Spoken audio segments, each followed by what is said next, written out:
Hey everyone, and welcome to another episode of The Pipeline Brew, the podcast that meets at the intersection of people and pipeline. We're bringing you fun yet insightful conversations where you'll not only hear from marketing experts, but also get to know them as well.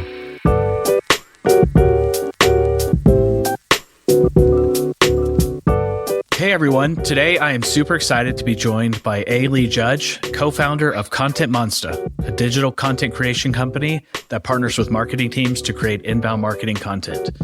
Lee has combined amazing content with great marketing throughout his career, and he actually hosts his own podcast, which I'd encourage you to listen to, called The Business of Marketing.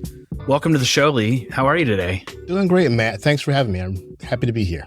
My pleasure. Well, I like to start off each episode with a little bit of an icebreaker. You ready for that? I'm ready. Go for it. All right. So what is your go-to beverage when you need a little pick-me-up? You know, I would say it's just coffee, but it's not just. After leaving corporate, I realized I was spending way too much at Starbucks every morning. So I bought a machine, but it took these special soft pods. And so to order them off of Amazon, I had to order them from some German company. And so I'm drinking this coffee from these soft pods every day. And then I was out a few weeks ago, couldn't order them in time, ended up buying some Folgers, and guess what? The caffeine worked the same. So I may not be spending money on the fancy pods anymore. It may actually be just the best part of waking up, Folgers in my cup. Oh, man. Those, by the way, those were the days. That was the best commercial, the best jingle, and I will admit I have not had Folgers coffee before because I think seeing it in my parents' freezer growing up sort of turned me off to that idea of that being considered a good coffee. But that's exactly how I got back to it. I was at visiting mom, and she had Folgers. And so I'm in the coffee aisle looking for those pods, and I heard the jingle in my head. I was like, you know what? What the heck? I'll buy some Folgers. Maybe we need to start a new agency, just jingles for B2B marketing companies. Maybe that's the key. Their marketing is still working. Exactly. Well, awesome. Well, great to have you on. Hopefully you've had your morning coffee this morning. So yep. Before we talk about what you're up to today, I'd love for you to tell the audience a little bit more about yourself and your background.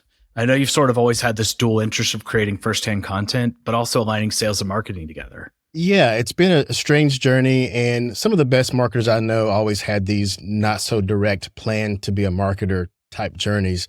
And so I've always been a creator, even before that was a title. I was doing photography in high school. I was DJing. I was always an entrepreneur. And so as an entrepreneur, I had to run the business, promote the business, market the business, but I didn't know I was marketing. I was just trying to get the business moving, right? And so during that time as a DJ, built the business, marketed it, built databases to hold my customers, moved to Atlanta, ended up getting a marketing job. And the first thing they needed me to do was to build a CRM for them. Now, given I didn't know what a CRM was, I was just building customer databases. I did that for several years, then got into the tech industry. I was hired by someone, and I had been actually avoiding jobs that said Salesforce experience required because I didn't know even then that I was building all these databases. I just called them databases. So got my first job in tech and was given Salesforce as my child to develop and to work with the sales team to develop a relationship between sales and marketing. And so that kind of kicked off a career of sales and marketing alignment where I was working between those two teams. And the creative thing kicked in later on. That's why, the company Content Monsta came from. That is super cool. And it's funny you mentioned photography, doing that back in high school. I assume that means you were actually working in a darkroom. Yeah, that dates me a bit, but absolutely. I've got all my yearbooks still from high school. And I explained to my son the reason why I'm in there so much because I was on the team, the yearbook team. But yeah, lots of time in a dark room, which gives you a lot more respect for what you can do now digitally and with AI. Well, spot on. And that's my point exactly. I think, now with everyone has Photoshop. Photoshop has AI built in. It's just gotten so much easier. And everyone has an iPhone or an Android, whatever, right? And they take pretty good pictures. But I kind of liken your experience in the dark room to your experience, from your career where you're actually having to go build things like a CRM and doing creation before creation was even a thing. And so I would imagine that's given you sort of this foundation that a lot of modern marketers don't have because you've lived and breathed sort of the true strategic elements of a lot of what you're now helping others do today. Yeah, I think that analog background applies to lots of careers.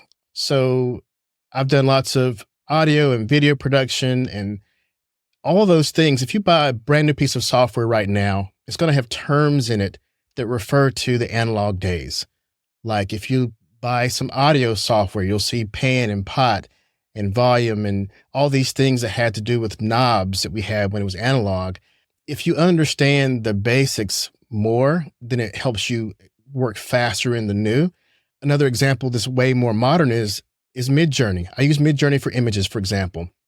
When I found out that I could speak camera to Midjourney and get much better results, I'm like, holy crap. You mean I can say, well, I want a 1.8 aperture, 24 millimeter lens. I want bokeh. I could speak camera. I could even say the kind of camera and kind of lens, and the prompt was that much better. Had I not had that analog experience, it would be much tougher to learn this digital new technology. So yeah, no matter where you're at in marketing or any kind of technology, having that baseline definitely gives you an advantage.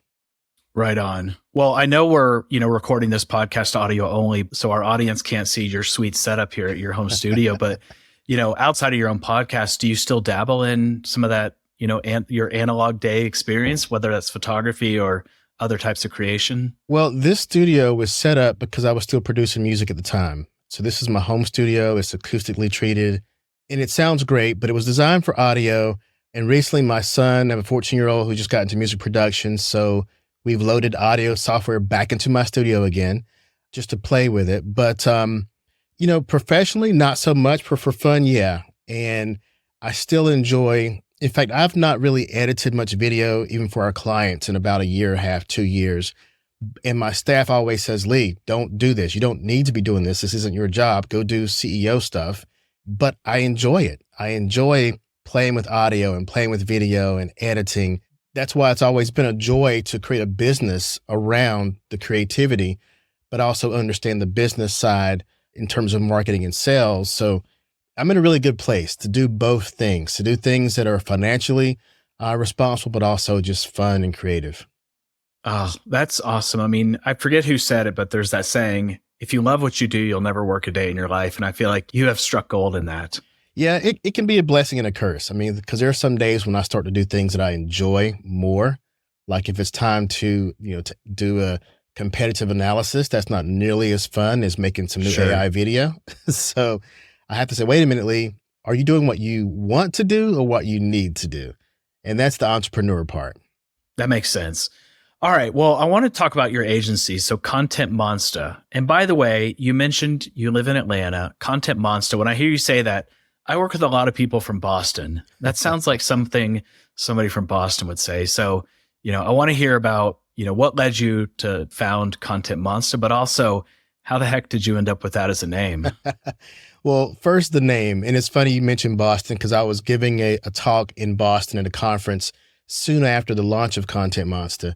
And when I said the name, people lit up. And then someone later on said, I love the name of your company. You must be from here. And I had to think about where I am. And I was like, no. They're like, yeah, Content Monsta. You must be from Boston. It's probably a horrible accent, but still, the point is that I had not thought about that. The reason it was called Content Monsta is because when the company was just an idea, the domain name Content Monster was like $6,000. And you don't buy that kind of domain for an idea. So that was the name. Now, the company came from, I was a marketing manager at a company, a software company, and I needed some video of our subject matter experts to talk about this new software we're launching. And since I enjoy creating audio and video, I was in a time crunch. I said, you know what? I'll just do this myself. I've got the camera. I know what to do. So I created the video. And I think even including my time, probably it might have cost the company maybe $2,000 worth of time and effort. So I took that video and I sent it out to other video production companies because I wasn't going to do this every week or every day because I had another job. Sure. The quotes I got back were ridiculous. For the same 1 or 2 minute video, I was getting quotes for like 10,000 and up. And it didn't make sense because I needed fast video that could show our expertise that we could do regularly. I guess this was at a time when even now businesses don't understand the difference between timely, informative video versus the Hollywood production. Mm-hmm. And so when I sent this video out and asked for quotes, I noticed one of the people quoting back on their website had a picture of this big box truck, like they were going to shoot a new film or something, hot lights and big cameras. I was like, no wonder why this guy charges $10,000 for a 1-minute business video, because he's not doing business videos. He's doing, car commercials and movies. And so I realized that there was a gap there in terms of what the market needed. I was a marketer who needed video, who didn't have a $10,000 budget, who needed to do more than just one video a month that we could afford. And about the same time, another company emailed me and said, hey, Lee, was this video that you all put on LinkedIn, was this done in-house or was it an agency? I said, well, kind of both. It was in-house. Yeah. And so I had enough confirmation then that it was worth starting a business. And so they became my first customer. There wasn't a conflict of interest, a different industry. And so I launched Content Monsta to begin creating content for businesses at a faster pace, better economy. And the main thing was I was the customer. I knew what we needed. I knew that it wasn't about being super, super artistic and making this blockbuster commercial. It was about, can I show off the expertise of our company? Can our salespeople make a sales video in a way that they can be selling when they're in bed at night, when they're asleep, right? So if your subject matter expert can convey the value of the company, if your founder can convey the value of the company and what they do in a conversational way, you could capture that for much less than what they're doing. And even today, we have to convince businesses, don't blow your budget on one video every now and then. Create what we're doing like right now. We're having a conversation. And there's so much more value in having authentic, real-time conversations where people aren't scripted and they're showing what they know as opposed to planning it through some marketing campaign. I love that point of view. And I think it's kind of a perfect segue into a topic I wanted to get your take on. So really around how should modern brands, think about content strategies? I think it's easier nowadays, especially with Gen AI, to create content faster. But we also know that fast content doesn't necessarily mean good content. And we know good content is what fuels demand, which is really when it comes down to B2B businesses, the ultimate goal, right? It's all about pipeline, building the brand, which they go hand in hand, right? So how do you think about, especially with your value prop around creating more scalable content with still an emphasis on quality? How do you think about finding that or striking that right balance between quantity and quality of content as it relates to, to B2B brands today? Yeah, that's a question we get a lot. And the thing is, quantity doesn't mean you have to lose quality, and fast doesn't mean cheap and low quality. And the biggest part is when we talk about quality, we have to define that, because you can have a video that has quality in terms of what it says, what it conveys, who it reaches, who it touches, and not be the highest quality in film grain, Mm-hmm. And so that's where we mess up a lot. I'll give an example. This is a real life example. We had a client recently who had done a couple of years ago, they'd gone into a studio and done some green screen video and then put their company wall behind them. So they came to us to do some video as well. And the problem they had was they had different executives in different places, and they only had one day that they would be in the same place. And we were familiar with that because before we used to do a lot of those, hey, there's a conference and all the executives are in one place, let's go record. But we left that model behind for the most part because we realized now we can do things remotely. So this particular company, we pitched to them is, look, we can capture all your executives where they are remotely with high quality, the way we're recording this podcast now, and video. And they said, well, no, we did this studio and we like the studio thing, so let's do a studio. They were stuck on that's what quality is.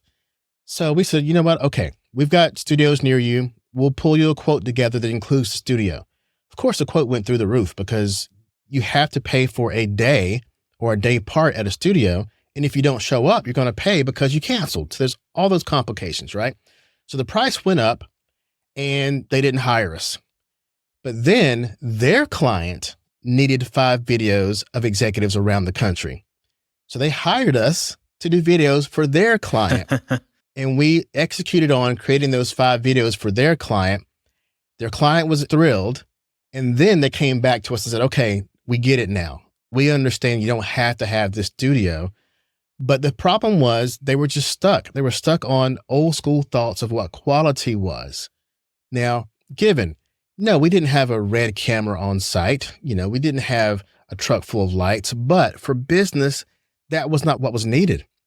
What was needed is a message conveyed clearly and edited in a way that gives you the message quickly. The branding was there. The message was there. The right people were there. The thought leaders or the executives who needed to convey the message. That's what was important. The green screen in the studio wasn't important, right? The consumer was not going, wow, that new tech company with that amazing software is only amazing because they have a green screen and a fake background. That isn't how it works. So that's our challenge right now, is helping companies understand. We've had companies come to us where their competitor has a podcast and they have YouTube videos, they have TikTok videos, Instagram videos. They're cranking out 1 or 2 clips a day. Meanwhile, they're putting 1 video a month because they think, well, we want it more polished. But the problem is their competitors are beating the crap out of them because of volume. And so, to put it in summary, quality doesn't correlate. It's not the same thing as visual quality. It's about what is the quality of what you convey. That's what it comes down to. I think that's such a great perspective and probably so important for so many people to hear and understand. And there were 2 things you said that really stood out. One is, it's kind of the summary of what you just walked through, which is quality is not production value. It's not flashing lights and big cameras necessarily. It's really the quality of content. And it makes me think about my kids where, I'll turn on cartoons from when I was a kid and they're just enamored. They love them. And it was great storytelling. They were funny. They were authentic. The production value was terrible, right? I feel like I could probably create those. No, I couldn't, but you know what I mean? You turn on some of today's cartoons and, my opinion, they're just bad. I think the writing is bad. They're not funny, but they're great visually, right? They're stunning. They're all in 4K, blah, blah, blah, great animation, so on and so forth. But my kids just don't enjoy it. And so I think it's a little bit of a silly example, but I can certainly relate to what you're saying. The other thing I wanted to touch on that kind of sparked my interest when you were talking about was how competitors are beating companies who are not focused enough on the quantity side. And my question for you is, why is that? Is it because the companies producing at volume are getting higher SEO value, or is it because they're addressing deeper into the funnel? Walk me through, sort of what's causing that challenge for companies who aren't putting out the right volume. Yeah. So to answer that question and kind of come from what we just talked about, we developed this term called the QVQ content funnel, quality versus quantity, because it's always a debate. And what we found out was, as we talked with customers and as we created content, that if you visualize the funnel going from the awareness stage and then interest and then consideration and then action, what we found was most companies were creating video at a level that began at the consideration stage, right? So if you're creating 1 video a month, that level of quality of video in terms of what you're spending, right? It's for consideration. And you can't do that at a high enough volume to reach more people for the awareness stage. So let's look at it like this. You start off, quantity is more important. You need to have more and more volume. Now, again, high volume doesn't mean crappy video, because technology allows it to look good. And if you focus on the message, then you can make the quality of what you say and do, and even the people you capture. You don't have to have that executive fly in for a video shoot because he has a phone with him, or you can do a remote video production. So you can get the right people, the right message, and the right level of quality. But at the top of the funnel, you want quantity. And then below that, when you get into interest, then you can start turning up the quality a little bit. Quantity is still very important. And then once you get past interest, that's where it starts to flip to where you want to have more quality, not as much quantity. You just need to have more quality. It makes sense because you're spending money now on people who have shown interest in your company. They're more likely to buy. Yep. So you can spend $10,000 on someone who is likely to buy. You don't want to spend $10,000 on someone who's just in the awareness stage. It doesn't even make sense. And even if you did, you couldn't do it enough to gain enough awareness. So at the top, quantity is more important. As you get down to consideration and then action, that's where you get more quality. And even at the action stage, you can get as finite as doing one video to close out one big deal, right? So the quantity is really low at the action stage, and it could be very high quality because you're looking to close that big deal and it makes sense to spend more money. So the QVQ, quality versus quantity balance, is not about quantity versus quality. It's about what part of the funnel you want to aim that budget and effort at. I see. It's so interesting. I've been out in market the last few months meeting with customers, and obviously, Pipeline 360 is in essence a content activation firm. So we take great, marketers' content and help activate it to drive engagement in their target accounts. But there's been a lot of debate around that whole QVQ, as you coined it, which I like, by the way. Marketers, we love our acronyms. Yeah. So, but there's been debate around the need for quantity versus quality at the top of the funnel, because a lot of organizations say my message isn't changing. But maybe that's where to your point, you start to get a little bit further down the funnel in the consideration. So if you think about the need for quantity at the top, understanding it's a bigger audience, is the need for quantity driven by you're trying to find the right hook that's going to engage a buyer that is not yet in the buying process? Or I guess, how do you determine there's a true need for quantity at the top of the funnel? It's driven more by, it takes so many impressions to get someone to move, right? Got it. I mean, it's called the awareness stage. So how will I be aware of you if I don't hear about you? And you may have to take 10 shots for me to even notice your brand, right? So if you're looking at your social scrolls, whether it be, organic or paid, your visualization, your content may not show up every time you put it out there. I mean, I've got 20-some thousand LinkedIn followers.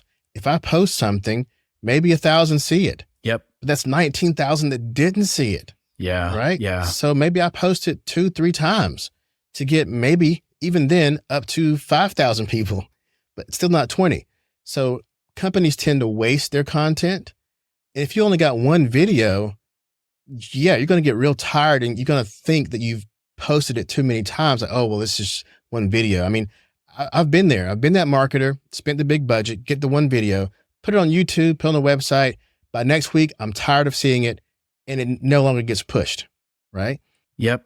So the step beyond that is, even if you're only doing that one piece of content a month, post it multiple times, right? Your website, in your articles, on YouTube, all your social channels, get the most ROI out of that one piece of content. But you're still behind because you are posting that one piece of content and at some point it gets old. It gets fatigued. Yeah. It gets fatigued. And typically the marketing team and sales team, they get fatigued long before the customer does. The customer hasn't even seen it yet and you're tired of it. You're so right. I've been preaching that for a while. We get tired of our own messages before the market does. Yeah. No doubt. One point of clarity, because I can see a lot of marketers scrambling as they're hearing this thinking, well, crap, I have one piece of content a quarter, and you're talking about one piece of content a month. When you think about content, can you have a single piece of content, but you're creating derivative assets from it so that in essence, you have 10 different pieces of content, but it's all around the same core theme or message?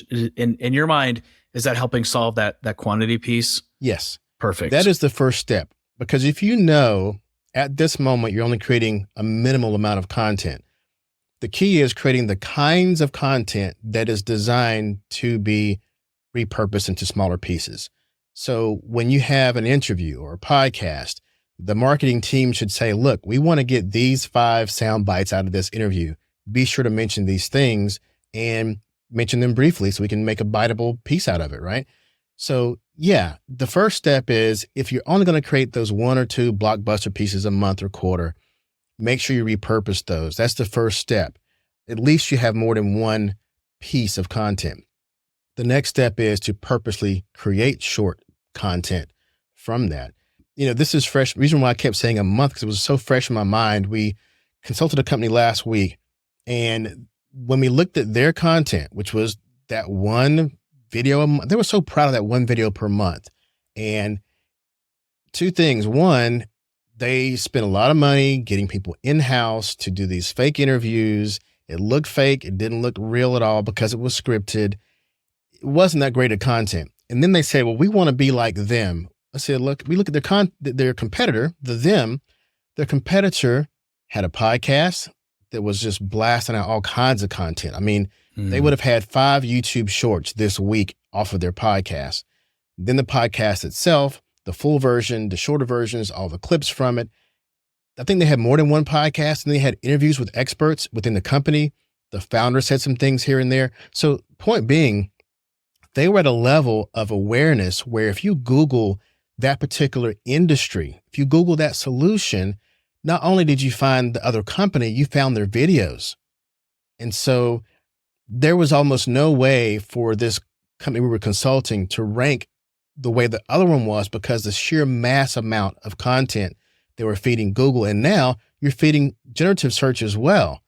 So you have to have that amount of content, whether you like it or not. You're competing with your competitors who are creating much more volume, and you just can't compete with that one piece a quarter. It just won't work that way. No, that makes sense. I think it's a more modern view of content where it sort of takes it away from the traditional, I need to create an ebook or this white paper, and then I can start to create derivative assets from that. It's sort of flipping it on its head. And you're not saying that long form content inherently is bad as much as it's not the end all be all. And to keep up with the competitive nature, you need to be thinking differently around content creation from the get-go. Yeah, you need long form content, especially for the consideration and action stage, but you don't have to leave it there. You can take that long form content and make shorter pieces. And the first pushback you're going to get is we don't want to make low quality content. Well, you know what? You can stick with that if you want to, but your competitor is doing what you call low quality, but they're doing it at high volume, and it actually is high quality to the consumer, right? While you're saying, but it wasn't in a studio, but it doesn't have our logo behind us. You're saying that. Your own company is saying the quality isn't there. Meanwhile, your consumer is consuming all of your competitors' content, and they're not judging it by the type of camera. They're judging it by, did they move me closer to doing business with them? And that's what your competitor is doing. 100%. I love that. Well, last question on this topic, and maybe you've already covered it all, but again, just thinking about our audience hearing this, what advice do you have for marketers who aren't necessarily operating this way in terms of how can they not only, catch up, but get ahead in this highly competitive landscape? Well, the best content you can make comes from your sales team. So I don't want to leave them out, right? So I just finished a book on the topic of sales and marketing alignment. It's called CASH, which is communication, alignment, systems, and honesty. And all throughout the book, I talk about how the greatest content a marketer can make comes from the stories and the experiences of the salespeople, because they're on front line. They're talking to customers more often. Now, given that nowadays marketing is like 75% of the customer's journey. Mm-hmm. Before they talk to sales, they're going to consume your content. Hopefully, if you're making enough of it, right? They're going to consume your content and make a decision long before talking to sales. But to fine tune that content, sales and marketing have to work together as a revenue team to understand the customer, to understand what kind of content to create, to understand, when does a customer move from awareness to interest? Like what kind of content needs to be there? And so a marketer will be a better marketer every day if they understand the sales process more. And so it's great to be a good marketer. It's great to be a good salesperson, but you're going to be a better salesperson if you understand marketing, and a better marketer if you understand sales.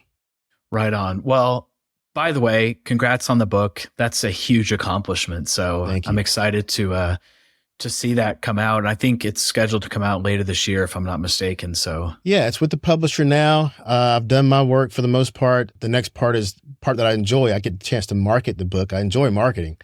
Writing was tough. I could have got another MBA for the work it took me to write the book, but I've already gotten some good praise for the book. I'm excited about that. And, the goal was to help marketers be better and help salespeople be better, and to help the leaders of sales and marketing teams build better teams. And, my career is kind of unique in that I was stuck in this lane between sales and marketing for almost 20 years. And I was given the job of pulling these two teams together and speaking both their languages. And you'll see in the book, there are places where I got a chance to work with sales operations in a way that my marketing manager didn't understand. How did you get sales ops to do those things? I said, well, because I understand the language. I've been sales ops before. I speak the language. I know that, followers and likes won't get you in the door. It's got to be something that ties to revenue. So I really enjoyed writing the book. I enjoy helping people become better at what they do. And I think this book is going to be that. The book is called Cash again, and it's for better sales, smarter marketing, and supercharging your revenue team. That sounds awesome. And by the way, I have to give you credit, much like your QVQ, to come up with a book called Cash, which is the single greatest motivator for every salesperson I've ever met and worked with. Shout out to my current sales team. You guys are no different. So I love that. So kudos to you on that. Thank you. Well, awesome. And I'm glad you brought up the sales and marketing alignment piece, because that's such a challenge for so many marketers today. And, we don't need to belabor the point, but I've not heard it positioned the way you just said it before, which is, I think traditionally you hear, marketers, you need to get closer to sales. Could not agree more. And by the way, everybody needs to get closer to the customer. Yeah. But I think what you don't often hear said is sales, you actually need to get closer to marketing and understand what's going on in their world, because by the way, they own whatever the latest stat is, 75 to 80% of the buying process before they're ever going to talk to you. So I think that's a really great perspective. Yeah. And I've seen cases where a salesperson took a sales call and jumped into telling the customer things that the customer already knew. Yeah. Right. Yeah. So imagine if a customer just read a white paper, went to a webinar, but sales didn't look into the marketing automation platform to see what they just did. And they get on the call and say, hey, let me tell you about this new offering we have. And the customer's going to think in their head, like, yeah, I know. I just watched the webinar. I know all about it. That's not a good experience for the customer, right? The customer has their own one journey. It isn't a marketing journey, then a sales journey. They have one journey, and it needs to reflect that. And so I actually made a test for people who realize they have some gaps in their sales and marketing alignment. And you mentioned the name of the book is Cash. So if you go to takethecashtest.com, at that address, takethecashtest.com, you can actually answer some questions that will tell you how well aligned your sales and marketing team is. Are there some gaps? Or is it not quite as aligned as you think it is? It'll tell you about your communication and how honest are you about your KPIs. A lot of little things in there that'll give you an overview based on the book, but also that score will give you some insights to how your team is actually working. Well, super cool. And I love that you're practicing what you preach, because having that, that separate website, and it's essentially another piece of content or touch point for your customers. So I think it's super smart, and I love that. Well, Lee, I love to talk to each one of my guests, not just about the work they do, but who they are, what makes you tick. So I'd like to jump into our final segment of our show today called What's on Tap. So at the top of the show, and by the way, it's funny. So that our show is called Pipeline Brew. My US counterparts, when they heard the show name, they're like, oh, Pipeline Brew, I love coffee. My UK counterparts were like, Pipeline Brew, I love drinking beer at lunch. And sometimes breakfast and always dinner. So, but yeah, so what's on tap? So you can make of it what you want here. But, at the top of the show, we talked about what's your sort of favorite pick-me-up drink. And I'll flip the question around for you now. What's your favorite drink when you need to unwind? It's probably a beer, like you said, about a brew. I'm definitely not a beer snob, so I can't name any particular kind. And it's funny because I do it so rarely. I almost have a drink for every occasion. Like when I'm at home and I just want to chill, or it has to be hot to drink a beer pretty much for me. Yeah. Hot atmosphere. But then when I'm on a business trip, it's always, like a gin and tonic with some sour in it. That was acquired over time because I used to always drink whiskey sour. But then, if I'm at an event, I got to speak the next day.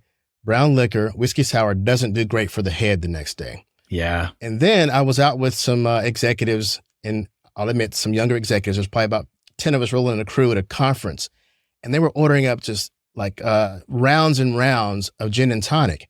Now, I hate gin because I think it tastes like turpentine, even good stuff. But I found out two things. One, they were like, well, we can drink this and not be hungover tomorrow morning. Like how? Because I was like, how are you working functionally after all this drinking? So evidently, the tonic hydrates you while you're drinking the gin that dehydrates you.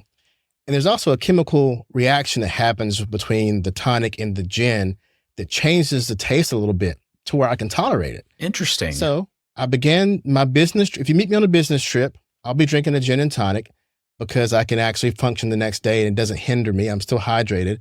And because I missed the sweetness, I have a splash of sour in there. So maybe it's a new name. Maybe it's a Monsta. I don't know. It's a new drink for me. But yeah, that's my go-to. A ginsta. A ginsta with an A on the end. There you go. A ginsta. Yeah. That's a gin and tonic with a splash of sour. Well, I love that. And, going back to the big name of the show around Folgers, which you nailed the tagline on that. I feel like you could have a similar one for the ginsta. A ginsta no longer tastes like turpentine. There you go. There you go. All right. Well, I'm going to stick to podcasting, not comedy here. But that's good though. You're in marketing, so that's a great jingle there.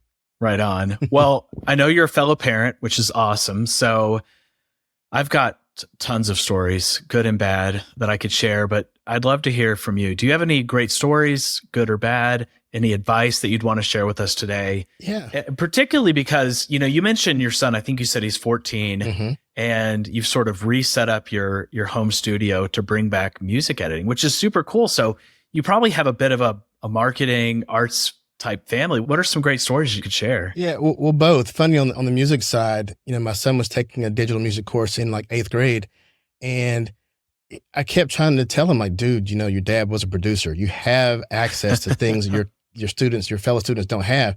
It never clicked until one day he asked, hey, can you help me set up a studio? I go in the closet and I bring out a new MIDI keyboard software. He's like, Dad, how do you know this? I said, look, I've been trying to tell you, son, you have an advantage here of a home studio. It's just in the closet. So that's one thing. I mean, my son is definitely taking into production, but on the marketing side though, I ruin my kids' life in terms of branding, in terms of content and buying things, because to me, I inadvertently kind of let them see behind the curtain that whatever they're buying, whatever they want was probably programmed in their head. I didn't realize until one day my kids who were 10 and 14, they're sitting at the table and my 10-year-old daughter is talking about how she loves or wants a Stanley Cup. And my 14-year-old is like, you didn't even want a Stanley Cup until your little friends told you about it. And and that's the truth. I mean, how do you get a 10-year-old girl to want an industrial size mug, right? It was amazing marketing from Stanley and a few viral moments as well. But by him saying that was a sign that, I've made my kids look behind every reason they want to make a purchase. They realize that somebody has a job to program them to want the thing that they're wanting to buy. And so, that's our internal thing. We pixel peep at commercials and we pull things apart when we watch TV and we listen to jingles and stuff. And like, why is that stuck in my head? Yeah, we definitely are a marketing family. I love that. And it reminds me of something my kid said at one point when somebody's like, what does your daddy do for work? And he goes, oh, he makes people buy things that they didn't know they needed or wanted. Exactly. That's exactly what my kids think I do. Yeah. That's awesome. Well, right on. Well, last question for you. So as a fellow podcast host, what are some shows you enjoy, whether professionally or personally?